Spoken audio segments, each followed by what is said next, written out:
So on Saturday evening, I intervened in a bit of a racist scrap on the train, and the guy that was triggering it off, he was clearly hammered.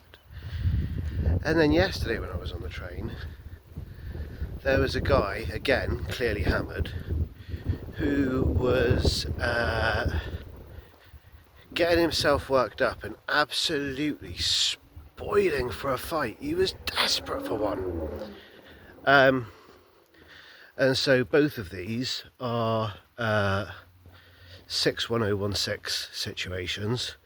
If you're ever on a train and there is somebody that is massively drunk to the point where they may harm themselves or others, just text 61016, details of who it is, what's happening, the train that you're on, and the British Transport Police will pick that up. And they'll decide what to do from there. And so for this to happen 2 days in a row, for me, triggered that there was maybe something not quite right there, that something was a little bit off. And so I was asking myself as to like what change has happened in society that we've gotten to this point. I was talking to the lady who was sat on the opposite side of the train from me, and talking about drama and why do people do this. Like, you go up, if you go north of, let's say, Bristol, if somebody's had 10 pints at the pub, they will go home and there will be no drama from it.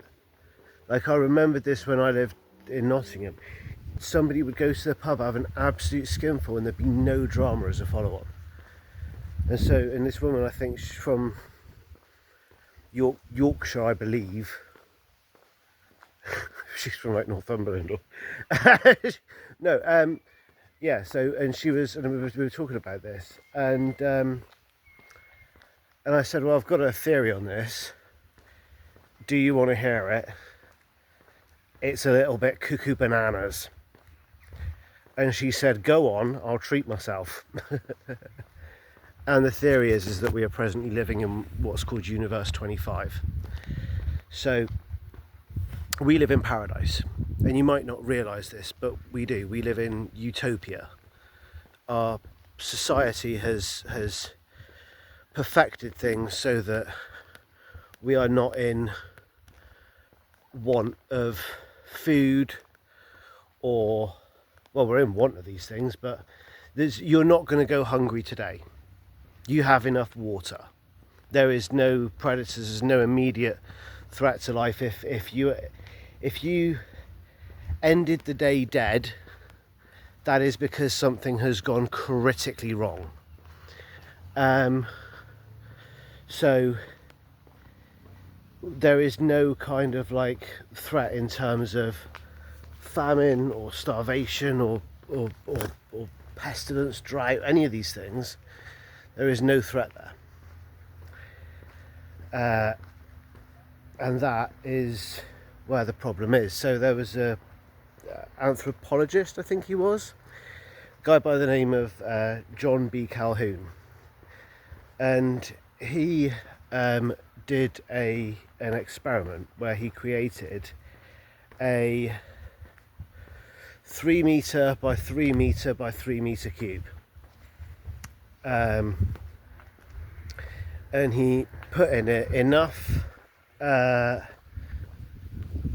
bedding, food and water, so that the mice that were in there would never be in want. And of course, because they were in this cube, there were no natural predators. They'd eliminated that as a possibility too. So, and this was the 25th such experiment that he'd done of that, which is why it is called Universe 25. And so he introduced 8 mice to it, 4 girls, 4 boys. Enough food, enough space, and what happened is is that this is paradise. This is paradise for a mouse. So they're going to have babies, and they had lots of babies. And the experiment was done in the 1960s, I think 1962, and it was done to look at what would happen when the population got to its critical mass, the amount that it would suddenly start to...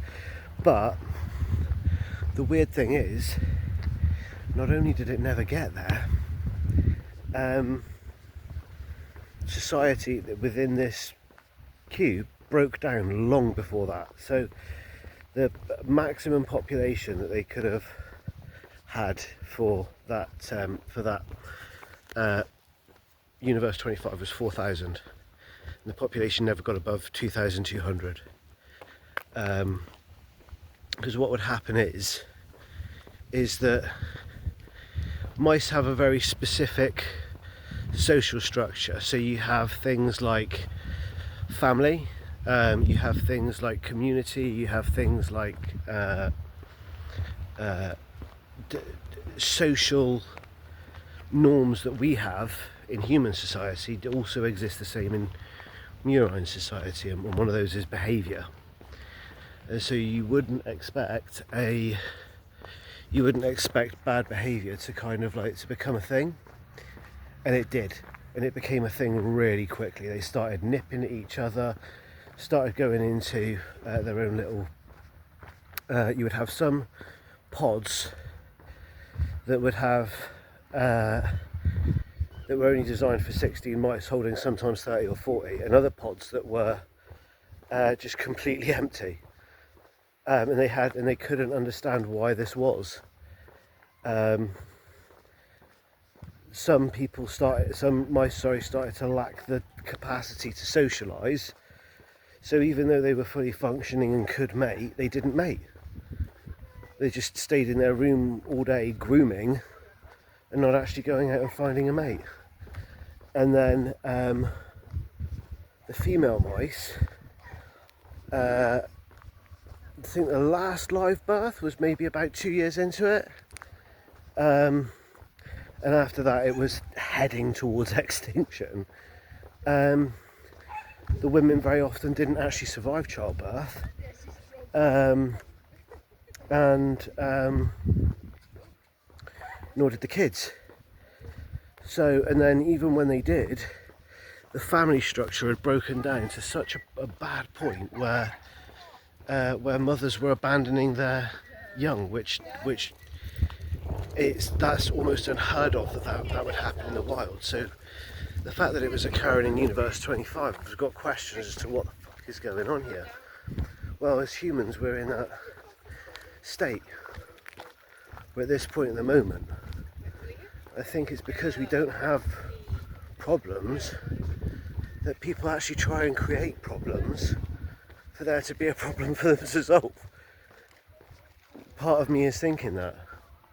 Part of me is wondering about the directionality of humanity when people see things in abundance, and then they think, well, how is it that I can, what do I need that's more than that? How am I not functioning correctly? Like somebody would say, oh well, I think petrol prices are far too high. And it's like, right, but you're neglecting to notice the fact that you own a car. You know, like it's that kind of you